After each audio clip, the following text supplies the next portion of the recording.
ओडिशा एक बहुत बड़ा महत्व रखने वाला राज्य है। सबसे पहले मैं हमारे महान नायक उत्कलमणि गोपबंधु दास जी को नमस्कार करता हूं। बैरिस्टर मधुसूदन दास और यहाँ के सभी महान सेनानियों को श्रद्धांजलि अर्पित करता हूं, जिन्होंने देश के आज़ादी के लिए लड़ी है और अपना आवाज देश के आज़ादी के लिए उठाई है। उन सब को मैं श्रद्धांजलि अर्पित करता हूं और उन सब को मैं नमन करता हूं।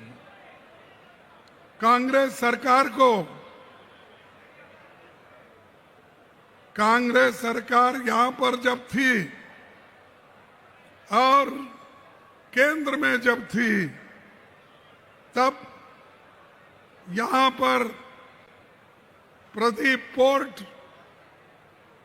Rourkela steel plant, Hirakud, NALCO, NTPC, Chilka naval academy, Mancheswar में रेल कोच फैक्ट्री, कोरपुत में HAL ऑर्डिनेंस फैक्ट्री, ये सारी चीजें अगर किसी ने बनाई है वो कांग्रेस पार्टी ने बनाई है।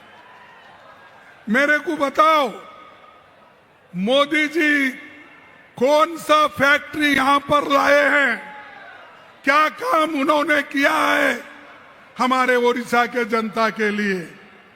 भाइयों, भुवनेश्वर में एम्स और निसीर इंस्टीट्यूट ऑफ फिजिक्स और कई शिक्षा संस्थान हमने कायम किए हैं। कलाहंडी,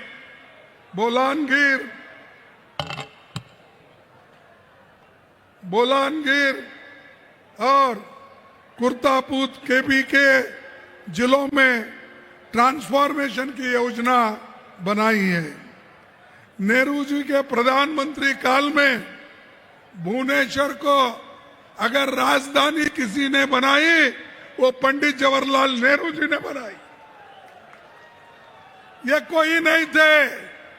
आज जो बीजेपी को लोग उड़ उड़ के बात करते हैं, इनका कंट्रीब्यूशन भुवनेश्वर के लिए, ओडिशा के लिए जीरो है ना। अरे ये बगैर काम करे मुफ्त में प्रचार लेना चाहते हैं, लेकिन हम लोग ओडिशा के जनता के साथ खड़े होकर ओडिशा के लिए कांग्रेस ने काम किया और आज इसी वजह से ओडिशा में इतने बड़े बड़े पब्लिक सेक्टर आए। लेकिन मोदी जी कोई काम न करते हुए आपने जो कमाया था और कांग्रेस पार्टी ने जो दिया था, उस सब को मोदी बेच रहा है। एयरपोर्ट बेच रहा है, माइंस बेच रहा है, जंगल काट रहा है, जमीन बेच रहा है और पानी भी दूसरों को दे रहा है। अभी जैसा राहुल जी ने कहा, जंगल, जमीन, जल, ये सभी मोदी जी अपने मित्रों को दे रहा है। लेकिन यहां की सरकार अब की नींद कर रही है, पहले की भी नींद कर रही थी। अरे हम तो वैसे लोग हैं, काम करके दिखाते हैं, सिर्फ नाम के नहीं हैं। हम यहाँ के लोगों के प्रगति के लिए, उन्नति के लिए बहुत कुछ काम कांग्रेस ने की है। लेकिन मैं एक चीज आपको बताना चाहता हूं, 55 साल हमारी गवर्नमेंट थी, केंद्र में 160 पब्लिक सेक्टर्स हमने बनाया। कितने बनाया? 160। और 160 में उन्होंने अब तक कम से कम 23 पब्लिक सेक्टर्स, बड़े कारखाने मोदी ने बेच डाला। मोदी का काम यही है, कमाओ आप, खर्च करेंगे हम, बेचेंगे हम, खाएंगे हम। तो इसीलिए इनको सबक सिखाना जरूरी है। और जब तक, मैं ये कहना चाहता हूं, अगर ओडिशा कांग्रेस को जीत दिलाएगी तब पूरे हिंदुस्तान में कांग्रेस का राज्य बनेगा, यह आप ध्यान में रखिए।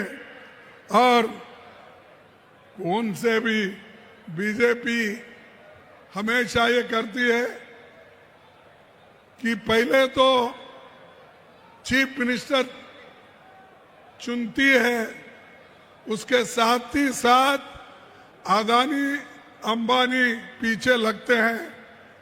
कौन सी जमीन अच्छी है, कौन सी खनन अच्छी है, कौन सी जगह अच्छी है, कहाँ पावर प्लांट बनाना है, ये ढूंढते रहती है। तो इसीलिए इन लोगों को हम सबक सिखाना है। और मुझे मालूम है कि ओडिशा के लोग मजबूत हैं और ऐसे बीजेपी को सबक सिखाएगी, जरूर सिखाएगी। मैं अपने नौजवानों से मैं ये बात कहूंगा कि जो कांग्रेस ने फॉरेस्ट एक्ट लाया, सोनिया गांधी जी ने लाया और 2006 में लाया, आज उसको कमजोर मोदी सरकार कर रही है। अरे ये तो आपका जीने का मरने का सवाल है। फॉरेस्ट एक्ट किसके लिए बनाई? सोनिया गांधी जी ने गरीब की रक्षा करने के लिए, आदिवासियों की रक्षा करने के लिए। लेकिन अगर उसकी हिफाजत आप नहीं करेंगे, आपको बहुत बड़ा आपके ऊपर दोष आएगा। इसीलिए आपको लड़ना होगा, सब मिलके कांग्रेस पार्टी को मजबूत बनाना होगा। ये मैं आपसे विनती करना चाहता हूं। और उसी के साथ मैं परसों छत्तीसगढ़ गया था।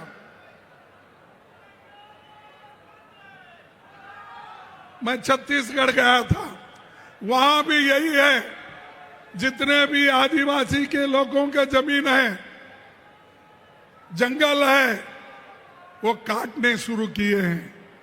क्योंकि इंडस्ट्री के नाम पे वो जंगल हर जगह काटते जा रहे हैं।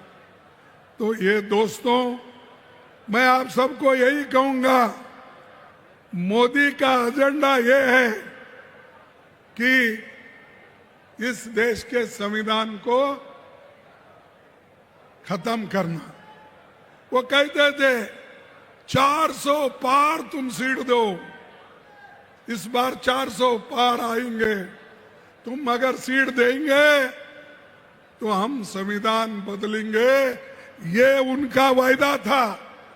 अगर संविधान बदल गया, याद रखो, आप लोगों को जो पंडित जवाहरलाल नेहरू, डॉक्टर अंबेडकर, महात्मा गांधी जी, इन्होंने जो अडल्ट फ्रेंचाइज, नौजवानों को, बूढ़ों को और सभी लोगों को जो वोटिंग का अधिकार दिया है, वो अधिकार इनके गवर्नमेंट ने छीन लिया जाएगा। यह कोशिश हमेशा उनकी रही है। आज भी देखिए, अभी हमारे नेता जिक्र किए, राहुल गांधी जी ने, महाराष्ट्र में अब जो सरकार बनी है वो चोरी की सरकार है, वो चोरों की सरकार है। 85 लाख वोट को बदलकर वहां पर उन्होंने अपनी सरकार बनाई बीजेपी वाले। आज वही कोशिश, कल जो राहुल गांधी जी बिहार गए थे, आप देखे होंगे बिहार में जो बहुत बड़ी रैली हो गई, वहां पर 7 करोड़ वोटर में से 2 करोड़ वोटर्स को वो काट रहे हैं। क्या ऐसी सरकार आपको चाहिए? क्या ऐसे लोग चाहिए? क्या इससे लोकतंत्र बचेगा? बचेगा लोकतंत्र? तो ऐसे गद्दारों को हम निकाल देना चाहिए, उनको सबक सिखाना चाहिए। अगर आप सबक नहीं सिखाएंगे, अपने पैरों पे आप कुराड़ी मार लेंगे। ये लोकतंत्र है, इसीलिए आप इतने लोग अब आए हैं। ये लोकतंत्र है, इसीलिए आदिवासी को रिजर्वेशन मिला है। ये लोकतंत्र है, संविधान है, इसीलिए शेड्यूल कास्ट को आज उनको भी रिजर्वेशन मिला है। और समानता, शिक्षण, स्वास्थ्य, ये सब चीजें संविधान के वजह से सबको मिला है, सब लोगों को मिला है। इसको अगर बचाना है, आप लोग एक होना, मजबूत रहना। हाल ही में मैं सुना, देखो सुनिए बाबू, सुनिए, तुमको भी बोलने में आसानी होगा कि जो बीजेपी सेक्युलर और सोशलिज्म इस शब्द को कॉन्स्टिट्यूशन से हटाना चाहती है। क्यों हटाना चाहती है? अरे उनके संविधान में तो, उनके जो पार्टी की संविधान है उसमें सेक्युलर सोशलिज्म लिखा हुआ है। और 1980 में उन्होंने जो संविधान बनाया उसमें ये उन्होंने लिखा है, हम भी संविधान में जो लिखा है उसका पालन करते हैं। अरे कहाँ पालन करते हो?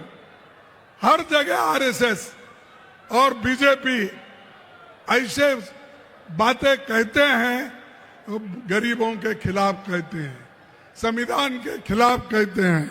इसीलिए मेरा नौजवानों से एक नम्र विनती है, आप जागो, उठो, संविधान की रक्षा करो, तभी तुम बचेंगे। नहीं तो ये लोग, बीजेपी के लोग, ये हर समाज को बांट रहे हैं, हर धर्म को बांट रहे हैं। अगर धर्म में झगड़ा लगाने की कोशिश ये क्यों कर रहे हैं? कि हम लोगों को ये चाहते हैं कि इनका बंटवारा करो। भाइयों, हम तो संविधान बचाने के लिए आए हैं। और राहुल गांधी जी भारत जोड़ो यात्रा उन्होंने कन्याकुमारी से कश्मीर तक की। क्यों किया? कि उन्होंने इस संविधान को बचाने के लिए, देश को एक करने के लिए उन्होंने किया। मणिपुर से बंबई तक उन्होंने पदयात्रा की। वो क्यों किया? कि संविधान को बचाने के लिए, न्याय दिलाने के लिए। अगर आप लोग इसमें शामिल नहीं होंगे तो बहुत बड़ा नुकसान हम लोगों का होगा, उनका नहीं। इसीलिए भाइयों, मैं आपसे यही कहूंगा कि आज मोदी हमेशा ईडी, सीबीआई, इनकम टैक्स, ये सब चीजें करने का काम कर रही है, लेकिन आपको डरना नहीं है। आप डरेंगे तो मरेंगे, आप डरेंगे तो मरेंगे। अगर आपको जीना है तो डरना नहीं, काम करना है। उसी के साथ मैं आपको यहां पर एक बात कहने आया हूं, जो अब राहुल जी आवाज उठाए थे, अब सुप्रीम कोर्ट ने भी डायरेक्शन दिया है सुप्रीम कोर्ट ने क्या डायरेक्शन दिया है? पहले वोटर लिस्ट बनाते वक्त वहां पर Aadhaar card, voter ID card, ration card ये वो नहीं लेना चाहते थे, लेकिन सुप्रीम कोर्ट ने बोला कि आधार कार्ड भी चलेगा, राशन कार्ड भी चलेगा, किसी इस डॉक्यूमेंट को आप लिस्ट में डालो और लिस्ट में डालकर वोटर लिस्ट बनाइए।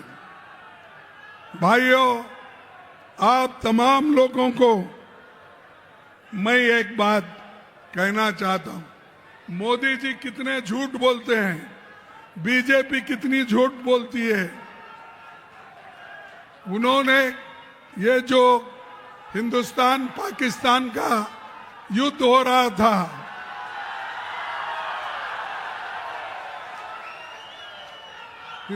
हिंदुस्तान पाकिस्तान का जो युद्ध हो रहा था, उस वक्त उन्होंने कहा, ट्रंप ने कहा कि मैं हिंदुस्तान और पाकिस्तान की लड़ाई खत्म किया हूं।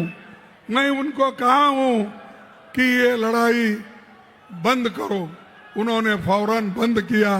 ऐसा ट्रंप 16 बार बोले, मोदी उसको कुछ भी उत्तर नहीं दिए।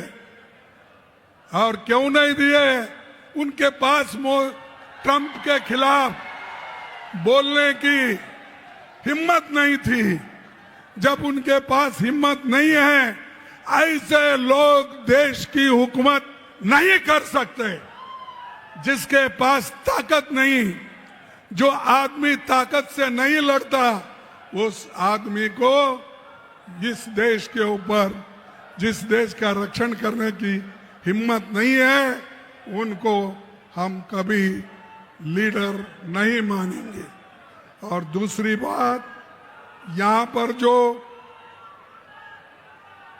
मोदी जी ने बहुत सी बातें करके गई, अभी भी करते हैं कि भाई डबल इंजन सरकार आई है। डबल इंजन सरकार क्या है भाई? कौन सा काम कर रहे हैं? अरे डबल इंजन की सरकार तो अदानी को जमीन दे रही है, पीयूसी बेच रही है, सब चीजें अमीरों के लिए हैं, इस ओडिशा के गरीबों के लिए कुछ नहीं है। मैं एक दलित कम्युनिटी से आता हूं, मेरे को दर्द है, क्योंकि ये संविधान बचा तो ही मैं बचूंगा। दलित बचेंगे, आदिवासी बचेंगे, नौजवान बचेंगे, महिला बचेंगे, किसान बचेंगे। दूसरों की इसकी फिक्र नहीं है। क्यों फिक्र नहीं? वो खा पी के मजे में है, उनको कुछ चाहिए नहीं।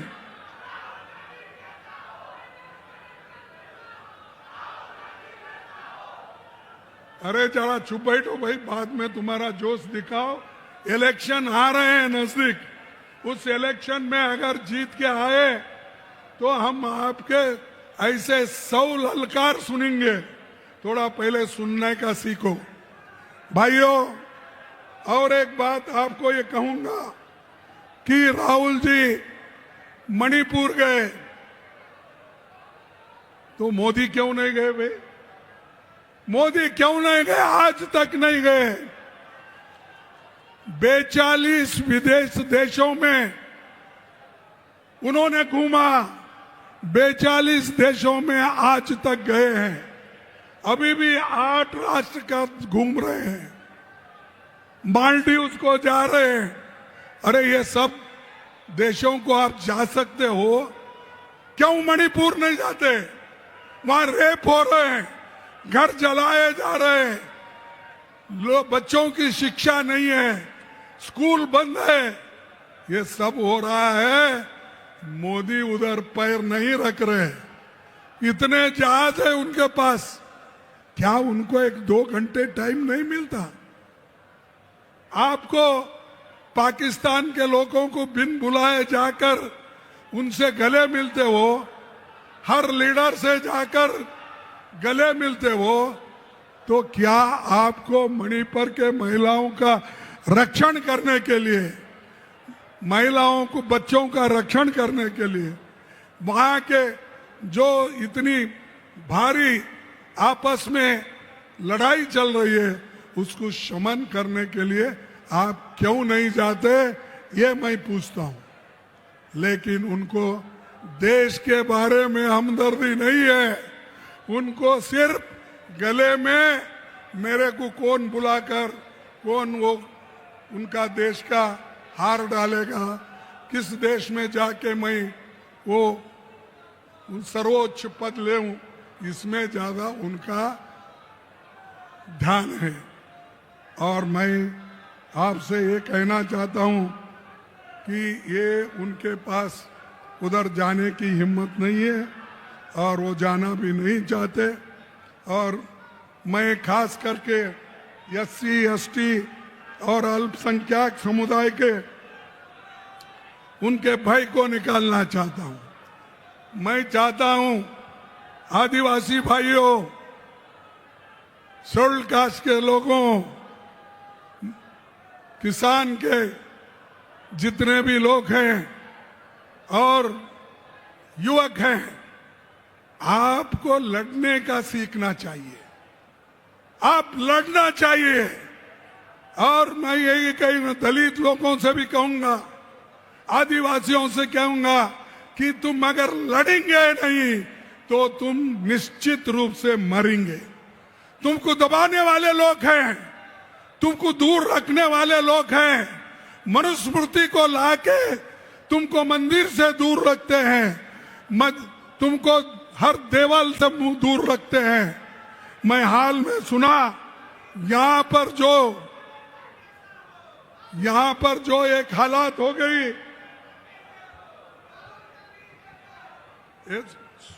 देखो यहाँ पर सुनो, हाल ही एक खबर मुझे मिली है, उड़ीसा के गंजाम डिस्ट्रिक्ट में 2 दलित लोगों को पीटा गया, 2 दलित लोगों को पीटा गया, बाल काटे गए, 2 किलोमीटर तक घुटने पर उनको चलाने की कोशिश की और घास खाने, गंदा नाली का पानी पीने के लिए मजबूर किया। क्या ये चाहते हैं? अरे इसके ऊपर अब जोर लगाओ, कहो, लड़ो। वो छोड़कर अगर हम छोटी मोटी बात करते नहीं तो मर जाएंगे। ये लोगों को, दलितों की हालत बीजेपी सरकार में है, यहाँ के सरकार में है। हमारी पार्टी लड़ रही है, हमारी पार्टी सत्याग्रह कर रही है, हमारी पार्टी हर जगह एजिटेशन कर रही है, लेकिन सरकार सो गई है। सरकार को उठाना होगा, जो चाहे उस मंत्र से उठाओ, तभी वो उठेंगे। और शेड्यूल्ड कास्ट की हालत अगर उड़ीसा में ऐसी है तो आप ध्यान में लो, कल के दिन किसी और जगह ऐसा ही होगा। भाइयों, एक ऑफिसर को भी बीजेपी वालों ने मारा। अरे ऑफिसर को मारते हैं, दलितों को मारते हैं। अगर ये चीज यहां पर चलते गया तो कोई गरीब नहीं बचेगा, कोई दलित नहीं बचेगा। इसीलिए आपको ठीक ढंग से काम करना है। मैं एक रिपोर्ट पढ़ा, विधानसभा 29 मार्च 2025 को यहाँ के उपमंत्री ने विधानसभा में एक स्टेटमेंट दिया है। 11 महीने में 28,000 महिलाओं पर और बच्चों पर अत्याचार हुए। कितने? 11 महीने में 28,000 महिलाओं और बच्चों पर अत्याचार हुए। इसके खिलाफ लड़ो। ये लड़े तो ही हमारे लोग जागृत होंगे, महिला जागृत होगी, लड़ने की शक्ति आ जाएगी। तो इसीलिए आप सभी लोग चाहे वो Gopalpur bridge Ganga gang rape हो, चाहे वो हमारे फैक्ट फाइंडिंग कमेटी कांग्रेस की भेजे थे, वो रिपोर्ट भी आया है, हम देखेंगे।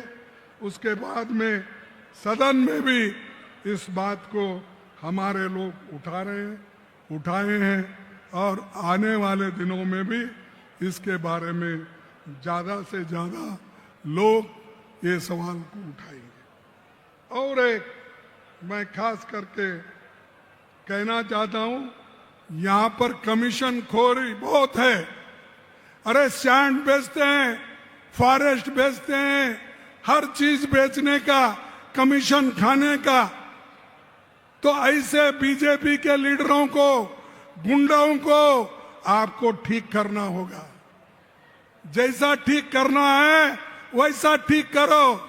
आप कहेंगे ठीक करे तो हमको जेल में डालेंगे, जेल में डालेंगे तभी तो आप लोग लड़ते रहना है अपने हकूक के लिए। जब आजादी के लिए हमारे लोग, लाखों लोग जेल गए, फांसी पे चढ़े, अपने बच्चों की जब स्कूल बंद कर दिए, तो क्या वो नहीं लड़े? किनके लिए लड़े? क्या ये अपनी हिफाजत के लिए, अपनी हकूक के लिए आप इन गुंडों के साथ लड़ नहीं सकते? लड़ना बोले तो मैं रोज उठ के मारा मारी करो वो नहीं बोलता। लड़ना जो बापू ने हमको सिखाया है, सत्याग्रह करना, एजिटेशन करना और सब लोग मिलके काम करना। तो मैं जो अभी याद किए, राहुल गांधी जी ने भगवान जगन्नाथ की रथ यात्रा तक सरकार ने लापरवाही की। वो उसमें 3 श्रद्धालु मर गए, 50 से अधिक लोग घायल हो गए और रथ भी 2 दिन ठहरा। अमीर आने तक उसको खींचना नहीं। क्या अमीर के लिए भगवान बना है? क्या अमीर के लिए ही जगन्नाथ है? अरे भाई, भगवान सबके लिए होता है। और आज ये भगवान के नाम में भी लूट रहे हैं। ये बीजेपी का काम यही है। भगवान का राम नाम सत्य है, ये बोलते हैं। और उनका काम क्या है? मुख में राम, बगल में छुरी। मुख में राम, बगल में छुरी। अरे ये बीजेपी का काम है, इनको हमको छुड़ाना है। और यहाँ पर जो हमारी नेता इंदिरा गांधी जी आई थी, आप सबको मालूम है कि इंदिरा गांधी जी ने उस वक्त क्या कहा था। उन्होंने ये कहा था कि यहाँ पर जो मैं आई हूं, मैं उन्हीं के शब्द को मैं पढ़ता हूं। मैं आज यहां हूं, कल शायद यहां न रहूं। मैं आज यहां हूं, कल शायद यहां न रहूं। मुझे चिंता नहीं कि मैं रहूं या न रहूं। मुझे गर्व है कि मैंने अपना पूरा जीवन अपने लोगों की सेवा में बिताया है। मैं आखिरी सांस तक ऐसा करती रहूंगी और जब मरूंगी तो मेरे खून का एक एक कतरा भारत को मजबूत करने के लिए लगाएंगे। कौन कहते हैं? कोई बहादुर है बीजेपी में? कोई मां का लाल है ऐसी बात करने वाला? उन्होंने अपनी जान खोई, 30 गोलियां उनके छाती में गिरी, प्राण छोड़ी। ये है कांग्रेस, ये है कांग्रेस के नेता लोग। तो इसीलिए जो लोग देश के लिए लड़ते हैं और देश को एक रखने के लिए, हमारे राजीव गांधी जी अपनी जान खो दिए, इंदिरा गांधी जी दी, और देश के उसूलों के लिए महात्मा गांधी जी दिए। बताओ मेरे को, बीजेपी में, आरएसएस में ऐसा कोई नेता है? है कोई नेता? और तुम हमको सिखाते हो। तो भाइयों, मैं आपसे ये विनंती करके अपनी बात को समाप्त करूंगा। राहुल जी भी वही काम आज कर रहे हैं देश के लिए और एकता रखने के लिए, और एकता हम रखेंगे और एकता के लिए हम लड़ेंगे, मरेंगे, सब कुछ करेंगे। तो अफसोस है आज की सरकार हमारे प्रधानमंत्री सिर्फ प्रचार करने के लिए हर जगह जाते हैं। अरे भाई, वहां पहलगांव में और हमारे दूसरे जगह हमारे जो मीटिंग हो रहे हैं, उन मीटिंगों में मोदी नहीं आते, इलेक्शन में फिरते हैं। अरे जिसको देश की चिंता नहीं है वही ऐसी काम करता है। इसलिए आप लोगों को गौर से सुनना है, काम करना है। और मैं समझता हूं आज ओडिशा की कांग्रेस मजबूत हो रही है, ओडिशा की कांग्रेस मजबूत हो रही है। इसीलिए मैं कहूंगा कि आप लोग मेरे साथ एक स्लोगन दीजिए, जय कांग्रेस। क्या आज सुबह नाश्ता नहीं करे क्या आप लोग? जय कांग्रेस, जय कांग्रेस, जय हिंद, जय हिंद, जय हिंद, जय ओडिशा, जय ओडिशा, जय ओडिशा।